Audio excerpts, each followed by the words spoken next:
Hello everybody. The Warriors just got done beating the Houston Rockets. You can find plenty of highlight packages about Steph doing Steph things. I'm going to focus on Moses Moody, the rookie who got his first start. Moody has to play the team defense properly. The cutter is back cutting Steph. That'll be a nice little pass. Moody had been covering Jalen Green in the corner, but now he has to rotate. Moody was so scary with his vertical contest that Kevin Porter Jr. just lost the ball and it goes out.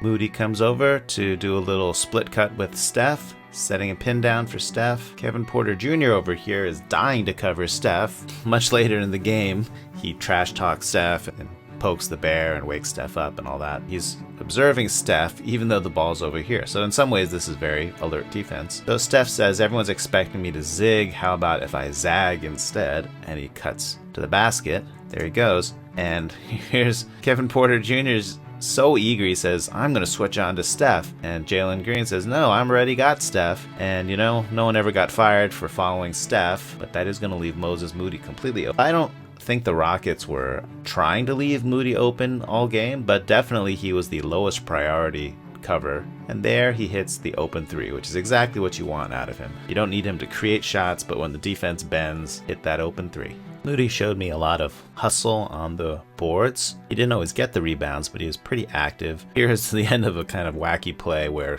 Clay ends up taking a baseline jumper, which he's going to make. Didn't give up on the play and just spectate. He runs in and tries to get this offensive rebound, and he was in pretty good position to get a big putback. Houston attacks fast here and gets Jayshawn posting up Moody. So Tate goes to work on him. Face up, some spin moves. Kevon Looney rotates to make things hard. Moody showing some strength, just standing up to the post up. And then he grabs the ball over the top, and it should be a jump ball. And now it's turned into an episode of the Care Bears. And if you don't get a foul call, Care Bears is good defense. Sadly, Moody loses the jump ball. Steph jumps out to pick up Jalen Green. The Warriors always want to force the ball handler to go parallel to the lane, because once you get in the middle, then you can pass so many different directions or attack the lane. And so you want to force them into this known area, and then whoever is the low man in the defense has to rotate over so that they don't just roll in and just get a dunk. And that's usually Kevon Looney, but in this case, because of the jump ball and all the scrambling,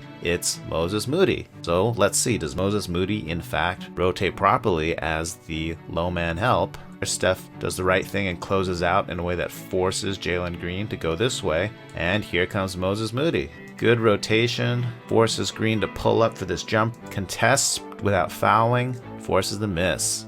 Good D. I like this hustle. Even though Moody is lowest on the court, he busts his butt running down the court, and in fact he manages to get behind the entire Houston defense, and here he is calling for it. It's like, I'm running the post pattern, hit me Wiggs. And Wiggs hits him, but it's not quite in stride, and so that's too bad. Another good rotation by Moody on this play. In transition, Looney's up top. He has to guard Christian Wood, who's kind of a stretch five, so Moody is the low man. Green makes a nice move to get past Steph. How's the rookie going to respond? Alert rotation. Meets the drive, contest vertically, and it does not go in.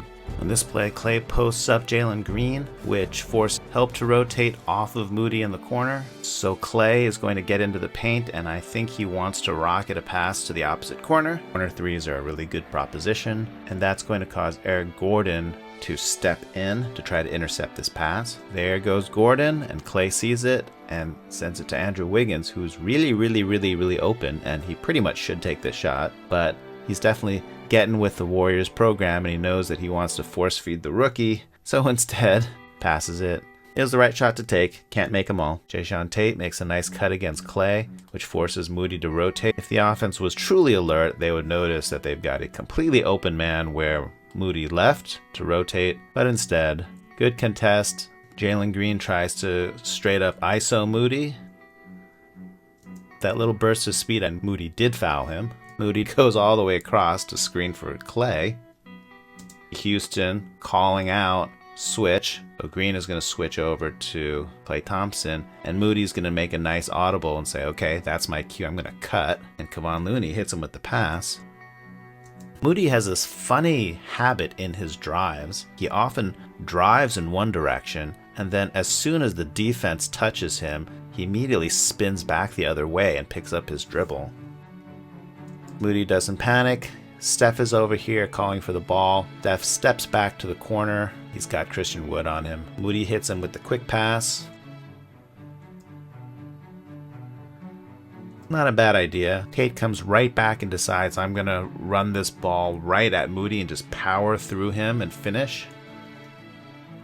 Moody does a great job staying with him and gets the block. Monsieur is not satisfied with the service. This is the play I was calling the Kuminga play because I'd only noticed the Warriors running it for Jonathan Kuminga, but now they're going to run it for Moody, and then later they're going to run it for Looney. I might have to give this play a proper name, but I kind of like the name Kuminga play. Anyway, here's Moody. Steph Curry comes over, sets a pin down for him, and then he's going to swing around after receiving the ball and get a back screen and attack the basket. Screen one. Ball received. The defender's on his back now. Now can he go with speed around the corner to take this screen? Christian Wood flicks his hand to say, I'm going to switch on to Moody, so that's a good way of diffusing this play. So now Moody has to decide, am I going to ISO Christian Wood? On the backside of this play, Steph Curry is addicted to screening. He's going to also screen Klay Thompson's defender, and Klay's just going to go straight to the basket, and he is pretty open. So Moody unfortunately doesn't read it fast enough to hit Klay. Yeah, oh man, look at me, I'm free. But now he's not free. I think Houston made an adjustment. Previous plays, Moses Moody showed that he was pretty good at rotating if he was last man back, but he was usually guarding a player who was spotted up in the corner as a spacer, and this time the Rockets put Moody's man right in the dunker spot. So when the drive happens, Moody's going to help off of the dunker, and that's going to give an easy pass to the dunker spot, who will then do the dunking. This defense is clearly not going to do it. I think either Moody has to just stay with his man here and let Klay Thompson just cover this player one-on-one, or if Moody's going to rotate off of him, then Steph has to sink down in order to cover Moody's man. So one of the two has to happen, but in this case, neither of the two happens, and there's a nice little pass. Kabang. The Rockets have Sengun coming to set a screen. He immediately slips it. The timing of the slip is pretty good because JTA had to rotate to cover this man's drive, which forces our guy Moody to reach over and tag this roll. If Moody's not here, then Sengun just has a straight path to the basket, but Moody thinks in hard to pick up Sengun. He does leave his man completely open from three, so it doesn't feel like perfect defense here. But Moody does a good job of recovering from pretty deep in the paint all the way out. He gets close enough to threaten the contest, and then stops really nicely on a dime there when the defender attacks the closeout, and stays with him through the drive. Great contest, and sometimes the offense throws the ball up and it just goes in. But Moody, not content to sulk about it, he's again beat most of the Houston defense all the way down the court. Steph loves that kind of player. Long hit ahead. There is a defender that does catch up to him. Moses kicks it back out, but now the Houston defense is in disarray. JTA gets rid of the ball fast, sets a quick screen on Steph's man, so now Steph can attack Sengun. Sengun tries to evacuate and says, no, I'm really guarding JTA, stay away from me. Steph, go attack your own defender, and Steph says, I refuse, and he just goes straight to the basket. That is quite a bank shot there. And that advantage was all caused by Moses Moody busting his butt, running after the play. On this play, Wiggins drives and forces the defense to collapse a little bit. I don't know why Porter Jr. is so far off of Moody, because I don't think he really has a role in this collapse, but he did. And so Wiggins kicks it out to Moody. Probably in the future, Moody's just going to catch us and let it fly because he's pretty open right now. But this defender is looking very threatening, and I don't know if that just scared Moody off. They went for the pump fake, but then the defender peeled off, so then he attacked, and then his own defender recovered to him. In the meantime, Andrew Wiggins has wandered over here, and even though he's an all-star now, I guess he's not completely locked in on the Rockets' radar, and so Moody just chucks it over. This play begins with Christian Wood hoisting up a three, and then I don't know if there's real contact or not, but Wood ends up on the ground. And most importantly, Christian Wood remains on the ground, which means the Warriors have a 5-on-4 for as long as it takes for Wood to get back in the play. Moody sprinting, of course. So now the Warriors are all spacing apart. Looney going to the basket, Moody slipping out to the opposite wing.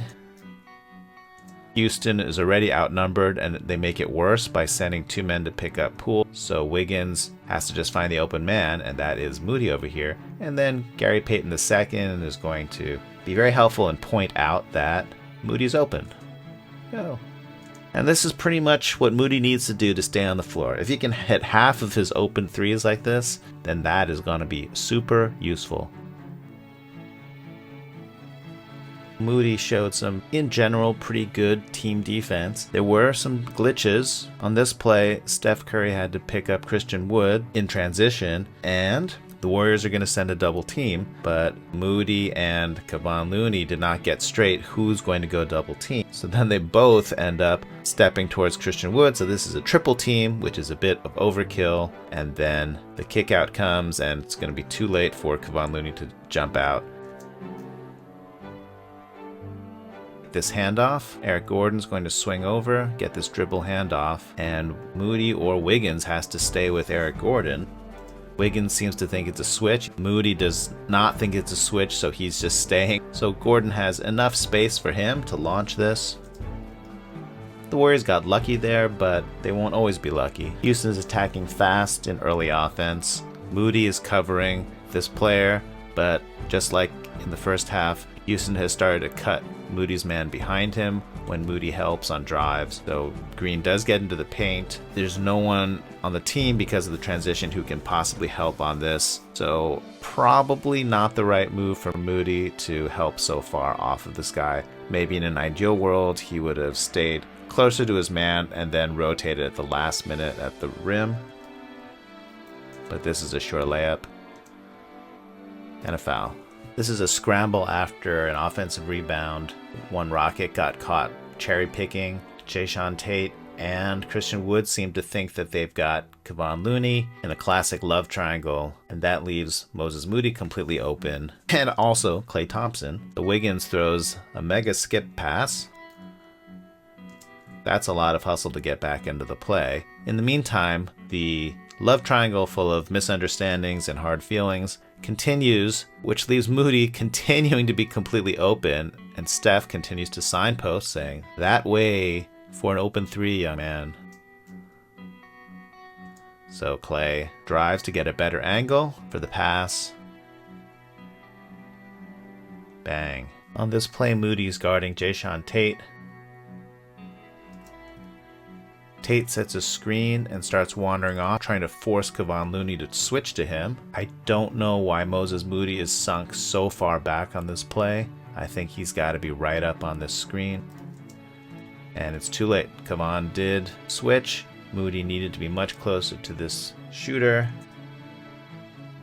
Instant punish. So in the end, I thought Moses Moody did okay. Definitely some mistakes on defense, but also some good plays on defense, both one-on-one and in a team context, some good rotations. And the whole thing about leaving the dunker in the dunker spot and then also giving perimeter shooters too much room, those feel like coachable issues. There's no effort issue with Moody. On offense, he hit, I think, about half of the wide open threes he got, so probably take that. And he ran the court really hard. I think that's what they want Kuminga to do. Because Moody ran the court hard after every play, he got the Warriors several advantages, even if he wasn't the one to score. He played the set plays correctly. He wasn't a black hole on offense, and he swung the ball from one side to the other. So rookie kind of broke even, which is what you want in a game like this. You want someone to eat the minutes. And just for this year, if Moody can hit a lot of the open threes, be a bulldog on ball defense, switch well, and stay on the court with good defense, then he can be a role player and contribute. So, promising stuff from the young man.